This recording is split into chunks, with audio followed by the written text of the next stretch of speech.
കുറച്ച് ദിവസം എൻ്റെ വീഡിയോ ഇല്ലായിരുന്നു. ഞാൻ ഇന്നാണ് ഡൽഹിയിൽ തിരിച്ചെത്തിയത്. എൻ്റെ അമ്മ 77 വയസ്സായിരുന്നു. എൻ്റെ അമ്മ മരിച്ചുപോയി ഈ മാസം 3-ാം തീയതി. 5-ാം തീയതിയായിരുന്നു അടക്കം. Pathanapuram Saint Stephen's Orthodox Church Mount Tabor Dayara ചർച്ചിൽ വെച്ചായിരുന്നു.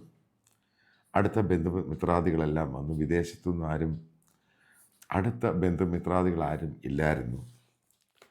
വളരെ വർഷക്കാലമായിട്ട് അമ്മയ്ക്ക് പ്രശ്നമായിരുന്നു. പ്രായത്തിൻ്റെയും ക്രോണിക് ഡയബറ്റിക്സും അൽഷിമേഴ്സും പാർക്കിൻസൺസ് ഡിസീസും ഒക്കെ ഉണ്ടായിരുന്നു. ഏതായാലും ഞാൻ ഈശ്വരനോട് പ്രാർത്ഥിച്ചത് കൂടുതൽ നരകിക്കാതെ മരിക്കണം.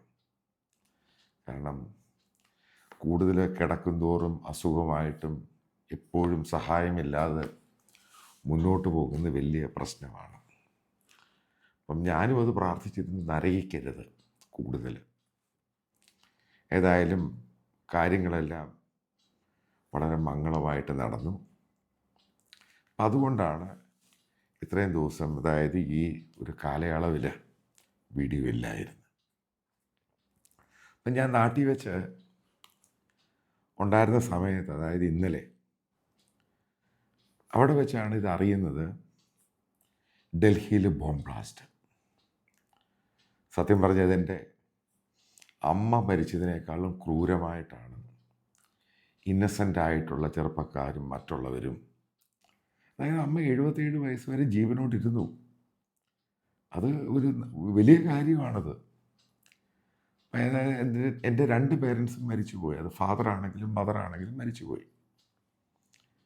പക്ഷേ ഡൽഹിയിലെ ബോംബ് ബ്ലാസ്റ്റ് എന്ന് പറയുന്നത്, ഞാൻ നേരത്തെ പല വീഡിയോയിലും പറഞ്ഞിട്ടുണ്ട്, 30 വർഷത്തെ എൻ്റെ ഡൽഹി എക്സ്പീരിയൻസിൽ ആസ് എ ജേർണലിസ്റ്റ് ഞാൻ 6-7 പ്രാവശ്യം ചില ബ്ലാസ്റ്റുകൾ നേരിട്ട് കാണുകയും അതിന് പെട്ടെന്ന് വളരെ പെട്ടെന്ന് റിപ്പോർട്ടറായിട്ടൊക്കെ അവിടെ പോയി അത് റിപ്പോർട്ട് ചെയ്യുകയൊക്കെ ചെയ്തിട്ടുണ്ട്. അതായത് കഴിഞ്ഞ 11 വർഷം മോദി വന്ന ശേഷം ഡൽഹിയിൽ ദിവസവും ഇങ്ങനെ ദീപാവലി, വിഷു പോലെ ഇങ്ങനെ പടക്കം പൊട്ടുന്ന പോലെ ബോംബ് പൊട്ടുമായിരുന്നു. വലിയ സത്യമാണ്. അപ്പം അതിനുശേഷം 5 മാസങ്ങൾക്ക് മുമ്പ് ഫൽഗാം, അതായത് ജമ്മു ആൻഡ് കാശ്മീരിലുണ്ടായി. അതിനുശേഷം ഇപ്പോൾ ഡൽഹിയിലുണ്ടായി. അതായത് ഡൽഹിയിലെ പഴയ ബോംബ് ബ്ലാസ്റ്റിൻ്റെ സംഭവത്തിലോട്ട് തിരിച്ചു പോകുന്നു എന്നെല്ലാവർക്കും ഭയമുണ്ട്. അപ്പം അതുമായി ബന്ധപ്പെട്ട് ഇന്ത്യയിലെ മീഡിയയും സോഷ്യൽ മീഡിയയിലൊക്കെ മോദിയെ വളരെ രൂക്ഷമായിട്ട് വിമർശിക്കുന്നു. വളരെ മോശമായിട്ട്.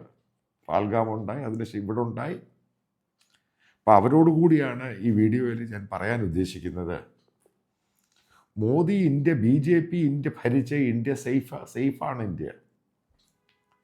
അതായത് കോൺഗ്രസ് ഇരുന്ന സമയത്ത് എനിക്ക് ഇന്ത്യയെ കൃത്യമായിട്ടറിയാം ഇന്ത്യയുടെ എവിടെയൊക്കെയാണ് ഈ ബ്ലാസ്റ്റുകൾ ഉണ്ടായത്. നിങ്ങൾക്കറിയാം, ബാംഗ്ലൂര് രാമേശ്വരം കഫേയിൽ ബ്ലാസ്റ്റ് ഉണ്ടായ സമയത്ത് ഞാനിന്ന് ബാംഗ്ലൂരുണ്ട്. അതായത് മനസ്സിലാക്കേണ്ടത്, ഈ തീവ്രവാദത്തിന് ഈ 9/11 ശേഷമാണ് ഗ്ലോബൽ മാധ്യമങ്ങളും ആളുകൾ ഏറ്റവും കൂടുതൽ ഡിസ്കഷനിലോട്ട് വന്നത്. ഇപ്പം ഇന്ത്യയിലും ഇങ്ങനെ ബ്ലാസ്റ്റുകൾ ഇങ്ങനെ നടന്നുകൊണ്ടിരിക്കുകയാണ്. ശേഷം ബോംബെ അറ്റാക്ക് ഉണ്ടാകുന്നു. അതിനുശേഷമാണ് ഇന്ത്യയിലും ഇതിനെപ്പറ്റി ഡിസ്കഷൻ വളരെ രീതിയിൽ പോയത്. നമ്മൾ മനസ്സിലാക്കേണ്ടത്, ഇസ്ലാമിക കാശ്മീർ ടെററിസം, ഇന്ത്യയിൽ 2 ലക്ഷം പേരാണ് കൊല്ലപ്പെട്ടത്. അതായത് ലോകത്തിൽ ഏറ്റവും കൂടുതൽ ഇസ്ലാമിക റാഡിക്കൽ അതുകൊണ്ട് കൊല്ലപ്പെട്ട രാജ്യം ഇന്ത്യയാണ്, വേറൊരു രാജ്യമല്ല.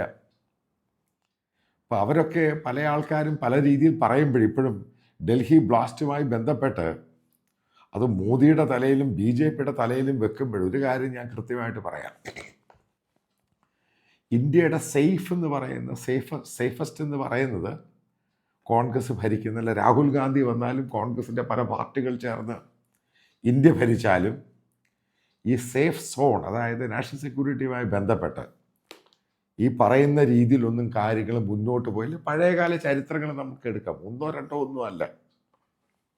ഇപ്പോൾ ഫാൽഗാമിന് ശേഷം ഈ സംഭവം ഉണ്ടായത് എന്തുകൊണ്ട് ആ പിഴവ് വന്നു, അതിനെപ്പറ്റി കൃത്യമായിട്ട് പഠിച്ച് അപഗ്രഥിച്ച് അതിൻ്റെ തെറ്റുകൾ എന്താണ്, അത് വിലയിരുത്തേണ്ട സമയമാണ്. അതായത് ഈ 9/11 ശേഷം അമേരിക്കയിലും മറ്റുള്ളിടത്തൊക്കെ ഉണ്ടായ, അപ്പോൾ അമേരിക്ക എന്ന് പറഞ്ഞ രാജ്യത്ത് മാത്രം അവിടുത്തെ എക്സ്പേർട്ടുകൾ അവർ കൃത്യമായിട്ട് പറഞ്ഞു, അതായത് മത തീവ്രവാദവും ഈ ബ്ലാസ്റ്റ് എന്ന് പറയുന്നത് അതിന് മതമില്ല എന്ന് പറഞ്ഞ ആദ്യത്തെ രാജ്യം അമേരിക്ക. അതിനുശേഷം പല ആവർത്തി ഞാൻ ഇന്ത്യയിൽ ഇതുമായി ബന്ധപ്പെട്ട പല ടോപ്പിക്കുകൾ എഴുതുമ്പോഴും ന്യൂസ് പേപ്പറിൽ റിപ്പോർട്ട് ചെയ്യുമ്പോഴും ഞാനും പറഞ്ഞൊരു കൃത്യമായൊരു കാര്യമുണ്ട്. ഇന്ത്യയിലും ഗ്ലോബലായിട്ട് നടക്കുന്ന തീവ്രവാദികൾ, മത തീവ്രവാദികൾ, ഇവർക്ക് മതമുണ്ട്, ഇതിന് മതമില്ല എന്ന് പറയുന്നത് ബേസിക്കലി അത് തെറ്റാണ്. കാരണം മതത്തിൻ്റെ പേരിലാണ് ഇവരൊക്കെ ചെയ്യുന്നത്. അതാണ് ലോകത്തിൻ്റെ ഏറ്റവും വലിയ ശാപം. അതായത് പലസ്തീനുമായി ബന്ധപ്പെട്ട് ഹമാസുമായി ബന്ധപ്പെട്ട് ഹമാസിനെ സപ്പോർട്ട് ചെയ്യുന്ന മുസ്ലിം കമ്മ്യൂണിറ്റിക്കകത്തൊരു വിഭാഗമുണ്ട്. അത് എല്ലാവർക്കും അറിയാവുന്ന വസ്തുതയാണ്. അപ്പം അവരെ കേരളത്തിലെ മറ്റുള്ള ഇന്ത്യയിലെ പല മീഡിയയും അവരെയൊക്കെ ഉയർത്തിക്കാട്ടി ഹ്യൂമനിറ്റേറിയൻ എന്ന് പറഞ്ഞ് ഗ്ലോബലായിട്ട് അതിന് കൊടി പിടിക്കാൻ പോകുമ്പോഴും ആലോചിക്കേണ്ട വസ്തുതയുണ്ട്. കേരളത്തിലെ മുഖ്യമന്ത്രി ഉൾപ്പെടെ ഇവരൊക്കെ ടെറർ ഫാക്ടറിയുടെ ഭാഗമാണ്. ടെറർ ഫാക്ടറി എന്ന് പറയുന്നത് ഒരു രാജ്യത്ത് മാത്രമല്ല, ഗ്ലോബലാണിത്. അവരുടെ ലക്ഷ്യമെന്ന് പറയുന്നത് ജനങ്ങളെ കൊന്നു കഴിഞ്ഞാൽ സ്വർഗത്തിൽ പോവുക.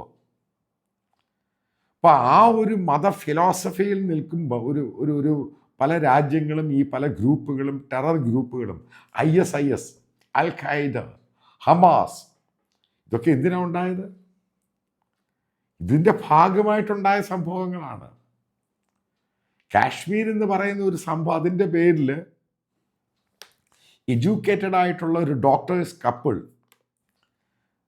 മനസ്സിലാക്കേണ്ടത് എഡ്യൂക്കേഷൻ ഇല്ലാത്തതല്ല, ഇതൊക്കെ തെറ്റായ രീതിയിൽ ആൾക്കാർ പറയുന്നതാണ്. എഡ്യൂക്കേഷൻ ഇല്ലാത്തതിൻ്റെ പേരിലാണ് അവർ ടെററിസ്റ്റ് ആയത്. അതല്ല, എഡ്യൂക്കേഷൻ കിട്ടിയവരും MBBS കോഴ്സ് കഴിഞ്ഞവരും, അതായത് പ്രൊഫഷണലി ഒരു ഡോക്ടർക്ക് എങ്ങനെ ഇതേപോലെയുള്ള എക്സ്പ്ലോസീവും RDXും കയ്യിൽ വെച്ചുകൊണ്ട് ഒരിടത്ത് കൊണ്ട് ബ്ലാസ്റ്റ് നടത്തി ആൾക്കാരെ കൊല്ലാൻ സാധിക്കും? അതാണ് ഞാൻ പറയാൻ മതമുണ്ട്. വീണ്ടും പറഞ്ഞ എല്ലാവരും അല്ല, പക്ഷേ കണ്ടിരിക്കേണ്ട ഒരു സംഭവം എന്ന് പറയുന്നത്, കാരണം നമ്മുടെ രാജ്യം ഒരു ജനാധിപത്യ രാജ്യമാണ്. അതിനെ പൂർണ്ണമായിട്ടും തള്ളിക്കളയുവാൻ ഇവിടുത്തെ പൊളിറ്റിക്കൽ പാർട്ടികൾ തയ്യാറായിട്ടില്ല. എനിക്ക് മോദി ഗവൺമെൻറ്റിനോട് പല കാര്യങ്ങളിലും അഭിപ്രായ വ്യത്യാസമുണ്ട്. ഫോറിൻ പോളിസിയിൽ, റഷ്യൻ ക്രൂഡിൻ്റെ കാര്യത്തിലുണ്ട്, അമേരിക്കൻ ടാരിഫിൻ്റെ കാര്യത്തിലുണ്ട്. അത് വേറെ വിഷയം. പക്ഷെ നാഷണൽ സെക്യൂരിറ്റിയുമായിട്ട് ഇന്ത്യയുടെ ഓരോ ജനങ്ങളുടെ സുരക്ഷിതത്വം, ആ കാര്യത്തിൽ BJP ഗവൺമെൻറ്, അതായത് മോദി ഗവൺമെൻറ് ഇന്ത്യക്ക് കൊടുത്ത സംഭാവന, ഇത്രയും നാളും കൊണ്ടുപോയത്, അതിന് നമ്മളെല്ലാം കടപ്പെട്ടിരിക്കുന്നു. കാരണം നല്ല രീതിയിലുള്ള അലേർട്ടുമായിട്ട് തന്നെയാണ് ഗവൺമെൻറ് മുന്നോട്ട് പോയി ഈ സംഭവങ്ങളെല്ലാം അടിച്ചൊതുക്കിയത്. പാളിച്ചകളുണ്ടായിട്ടുണ്ട്. ആ പാളിച്ചയെ പൂർണ്ണമായിട്ടും മോദിയെ തെറി വിളിക്കുകയല്ല ചെയ്യേണ്ടത്. ഇതിനകത്ത് ഞാൻ മോദി ഗവൺമെൻറ് പൂർണ്ണമായിട്ട് സപ്പോർട്ട് കൊടുക്കുകയാണ്. കാരണം മോദി ഗവൺമെൻറ്റിനെയും BJPയെയും കൊണ്ട് ഇന്ത്യയിൽ നടക്കുന്ന ടെററിസത്തെ അടിച്ചൊതുക്കാൻ സാധിക്കുകയുള്ളൂ. ടെററിസം എന്ന് പറയുന്നത് ഇവിടെ ഒരു ബ്ലാസ്റ്റ് ഉണ്ടാക്കി അവിടെ പൊട്ടിച്ച് ഇവിടെ പൊട്ടിച്ചല്ലോ, ഇവിടെ മുഴുവനും പ്രശ്നമുണ്ടാക്കുന്നത് ഗ്ലോബലായിട്ട് ഇന്ത്യയെ താറടിക്കാനും ഇന്ത്യയെ നശിപ്പിക്കാനും വേണ്ടിയാണ്. നിങ്ങൾ മനസ്സിലാക്കേണ്ട ഒരു പ്രധാനപ്പെട്ട പോയിൻ്റുണ്ട്. ഇതേപോലെയുള്ള ബ്ലാസ്റ്റുകളും പ്രശ്നങ്ങളും മുസ്ലിം കമ്മ്യൂണിറ്റിയെ ഇന്ത്യയിൽ വീണ്ടും ഒറ്റപ്പെടുത്തും. അതാണ് അവരുടെ ഉദ്ദേശം. ഒറ്റപ്പെടുത്തിയിട്ട് അവർ ഇന്ത്യക്കെതിരെ തിരിയുക, ഇതാണ് അവരുടെ ലക്ഷ്യം. ആ ലക്ഷ്യത്തിന് വേണ്ടി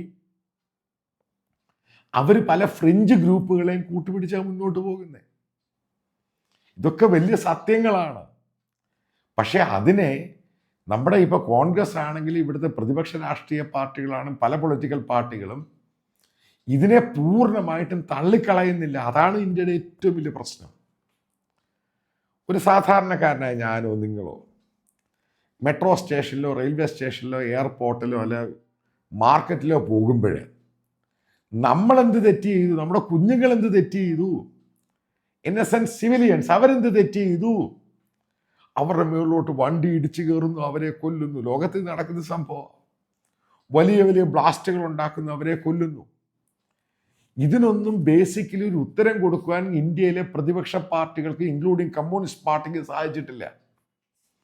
പാലസ്തീനും മറ്റേ ഹമാസിന് അനുകൂലമായിട്ട് ആ തൊപ്പിയും തലയൊക്കെ പോയ കമ്മ്യൂണിസ്റ്റുകാരും കോൺഗ്രസ്സുകാരും കേരളത്തിലെ വൃത്തികെട്ട കുറച്ച് ബുദ്ധിജീവികളും എന്തുകൊണ്ട് ഇത് കാണുന്നില്ല? ഇന്ത്യൻ മണ്ണിലല്ലേ ഇത് നടക്കുന്നത്? അതും ഇത്ര എഡ്യൂക്കേറ്റഡ് ആയിട്ടുള്ള ആൾക്കാർ ചെയ്യുമല്ലേ? എന്തുകൊണ്ട് കാണുന്നില്ല? ഇവിടെ ഗവൺമെൻറ് ഓഫ് ഇന്ത്യ ചെയ്യേണ്ടത് ഇതിനെ കൃത്യമായിട്ട് പഠിക്കണം. പഠിച്ച് വിലയിരുത്തിയിട്ട് എവിടെയാണ് ഇൻ്റലിജൻസിൻ്റെ ലൂപ്പ് ഹോൾസ് ഉണ്ടായിട്ടുള്ളത്, അവിടെയാണ് നമ്മൾ ഏറ്റവും കൂടുതൽ ശ്രദ്ധ കേന്ദ്രീകരിക്കണം. മറ്റൊരു കാര്യം, ഇതിനൊക്കെ ആരൊക്കെയാണ് റെസ്പോൺസിബിൾ? ഇവർ ഒരാളെ പോലും വെറുതെ വിടരുത്, എത്ര ഉന്നതനായാലും. ഒരു കാര്യം ഞാൻ കൃത്യമായിട്ട് പറയാം. ഞാൻ വായിച്ച് മനസ്സിലാക്കി പഠിച്ച ഈ ടോപ്പിക്ക് തന്നെയാണ് ഈ ടെറർ കോൺഫ്ലിക്റ്റ് എന്നൊക്കെ പറയുന്ന സാധനം. ഈ ഇതേപോലുള്ള ബോംബും പരിപാടികളും പലയിടത്ത് വെക്കുമ്പോഴും ഇത് ട്രാൻസ്പോർട്ട് ചെയ്യാനൊക്കെ, ഇൻക്ലൂഡിങ് ഫാൽഗാം ഉൾപ്പെടെയുള്ളത്, ഇതിന് എക്സ്റ്റേണൽ സപ്പോർട്ടില്ലാതെ ചെയ്യാൻ പറ്റത്തില്ല. ഞാൻ പല ടെററായിട്ട് ആ ഔട്ട്ഫിറ്റിലെ ജയിലിൽ കിടക്കുന്ന ആൾക്കാർ സംസാരിച്ചപ്പോഴും മനസ്സിലായ സംഭവമാണ്. ഇവർക്ക് ഒറ്റയ്ക്ക് ചെയ്യാൻ പറ്റത്തില്ല. എക്സ്പ്ലോസീവ് പുറത്തുനിന്ന് വരണം, അല്ലെങ്കിൽ ഉണ്ടാക്കിയെടുക്കണം, മറ്റ് പലതും ഉണ്ട്, പല ഇതുണ്ട്, പല ലോജിസ്റ്റിക്സ് ഉണ്ട്, കൊണ്ടുവരണം, സപ്പോർട്ടീവായിട്ട് വളരെ രഹസ്യമായിട്ട് പലയിടത്തും വെക്കണം. അപ്പം ഇതുമായി ബന്ധപ്പെട്ട്, അതായത് ഡൽഹിയിലുണ്ടായ ബ്ലാസ്റ്റുമായി ബന്ധപ്പെട്ട് റെഡ് ഫോർട്ടിൽ മെട്രോ സ്റ്റേഷനിൽ അതിനകത്ത്, അതായത് പബ്ലിക്കിനെ വിരട്ടുക, അവരെ ഭയത്തോട് നിർത്തുകയാണ്. ഇവിടെയാണ് ഗവൺമെൻറ് തീരുമാനമെടുക്കേണ്ടത്. അതേപോലെ തന്നെ ഇന്ത്യയിലെ പ്രതിപക്ഷ പാർട്ടികൾ ഒന്നടങ്കം ഈ ഒരു കാര്യത്തിൽ ഗവൺമെൻറ്റിൻ്റെ കുറ്റമല്ല പറയേണ്ടത്. കാരണം ഇവിടെ കുറ്റം പറയാനുള്ള പ്ലാറ്റ്ഫോമായിട്ട് അതേപോലെ ഇത്ര നരേറ്റീവ്സ്, ആ കള്ളത്തരം ഉണ്ടാക്കിയെടുക്കുന്ന ബീഹാർ ഇലക്ഷൻ്റെ ഭാഗമാണ്, ആ ഇലക്ഷൻ്റെ ഭാഗമാണ്. ഇവിടെ ഗവൺമെൻറ്റും സ്റ്റേറ്റ് ഗവൺമെൻറ്റും ഉള്ളത് മനസ്സിലാക്കേണ്ടത്, ഇതേപോലെ നരേറ്റീവ്സ് ഈ പബ്ലിക്കിൻ്റെ മുമ്പിൽ എറിഞ്ഞു കൊടുത്തിട്ട് അവരെ ഷാഡോ ബോക്സ് ഉണ്ടാക്കി അവർക്കെതിരെ നടപടി സ്വീകരിക്കണം. നടപടി സ്വീകരിച്ചേ മതിയാവത്തുള്ളൂ. കാരണം നമ്മുടെ ജനാധിപത്യ രാജ്യമാണ് ഇത്. ഈ പറയുന്ന പോലെ ബനാന റിപ്പബ്ലിക് ഒന്നുമല്ല. ചില കാര്യങ്ങളൊക്കെ നടപടി സ്വീകരിക്കണം. മോശമായ, അതായത് തരം താഴ്ന്ന നരേറ്റീവ്സ് ഇലക്ഷൻ ജയിക്കാൻ വേണ്ടിയാണ് ചെയ്യുന്നത്, അതിനു വേണ്ടിയാണ് ചെയ്യുന്നത്, ഇതിനു വേണ്ടിയാണ് ചെയ്യുന്നത്. അപ്പോൾ അതിനെതിരെയും കൂടെ നടപടി എടുക്കണം. കാരണം ഈ ഒരു സന്ദർഭത്തിൽ ഇന്ത്യ എന്ന് പറഞ്ഞ മഹാരാജ്യം ഒരുമിച്ച് നിൽക്കേണ്ടതാണ്. ഇന്ത്യ ഭരിച്ചാൽ അവരുടെ കൂടെ. കാരണം വല്ലാത്തൊരു ക്രൈസിസിലോട്ടാണ് അലേർട്ടുമായിട്ട് നമ്മൾ പോകുന്നത്. അപ്പം നിങ്ങൾക്ക് ഓർമ്മയുണ്ടെന്ന് വിശ്വസിക്കുന്ന ഫാൽഗാം അറ്റാക്കിന് ശേഷം ഞാൻ പല ആവർത്തി പറഞ്ഞു, നമുക്ക് പൊട്ടൻഷ്യൽ ത്രെട്ട് ഉണ്ടാകാൻ സാധ്യതയുണ്ട് പലയിടത്തും. കാരണം നമ്മളിത് കരുതിയിരിക്കേണ്ടതാണ്. JD വാൻസ് ഇന്ത്യയിൽ വന്ന സമയത്ത്, ഇന്ത്യൻ പ്രധാനമന്ത്രി സൗദി അറേബ്യയിൽ പോയ സമയത്താണ് ഫാൽഗാം അറ്റാക്ക് വളരെ കരുതിക്കൂട്ടി അത് ചെയ്യുന്നത്. അതിനെപ്പറ്റി സിനിമ ഉണ്ടാക്കുക, അതുണ്ടാക്കുക ഒന്നുമല്ല നമ്മുടെ ഇഷ്യൂ. നമ്മുടെ രാജ്യം സുരക്ഷിതമായിരിക്കണം. എനിക്കും നിങ്ങൾക്കും ഇന്ത്യയുടെ തെരുവിലും വീഥികളിൽ കൂടെ പോകുവാൻ വേണ്ടി കഴിയണം.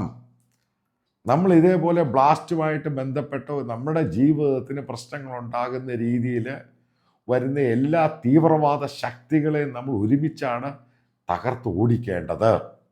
ആ ഒരു സന്ദർഭത്തിൽ ഇന്ത്യ ആര് ഭരിച്ചാലും അവരെ സപ്പോർട്ട് ചെയ്യുകയാണ് ചെയ്യേണ്ടത്.